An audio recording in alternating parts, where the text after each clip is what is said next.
Livre des Proverbes, chapitre 27. Ne te vante pas du lendemain, car tu ne sais pas ce qu'un jour peut enfanter. Qu'un autre te loue, et non ta bouche, un étranger, et non tes lèvres.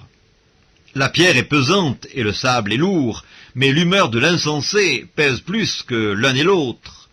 La fureur est cruelle et la colère impétueuse, mais qui résistera devant la jalousie? Mieux vaut une réprimande ouverte qu'une amitié cachée.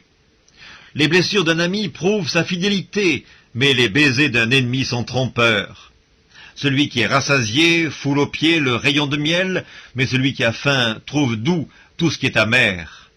Comme l'oiseau qui erre loin de son nid, ainsi est l'homme qui erre loin de son lieu. L'huile et les parfums réjouissent le cœur, et les conseils affectueux d'un ami sont doux. N'abandonne pas ton ami et l'ami de ton père, et n'entre pas dans la maison de ton frère au jour de ta détresse. Mieux vaut un voisin proche qu'un frère éloigné. Mon fils, sois sage et réjouis mon cœur, et je pourrai répondre à celui qui m'outrage. L'homme prudent voit le mal et se cache, les simples avancent et sont punis. Prends son vêtement car il a cautionné autrui, exige de lui des gages à cause des étrangers. Si l'on bénit son prochain à haute voix et de grand matin, cela est envisagé comme une malédiction. Une gouttière continue dans un jour de pluie et une femme querelleuse sont choses semblables. Celui qui la retient, retient le vent, et sa main saisit de l'huile. Comme le fer aiguise le fer, ainsi un homme excite la colère d'un homme.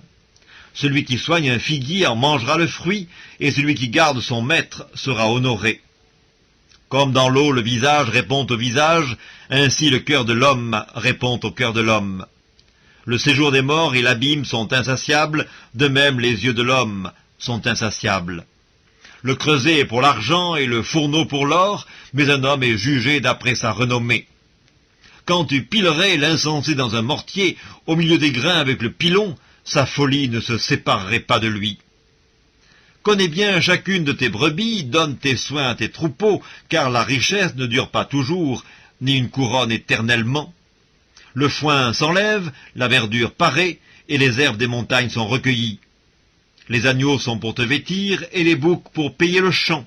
Le lait des chèvres suffit à ta nourriture, à celle de ta maison, et à l'entretien de tes servantes.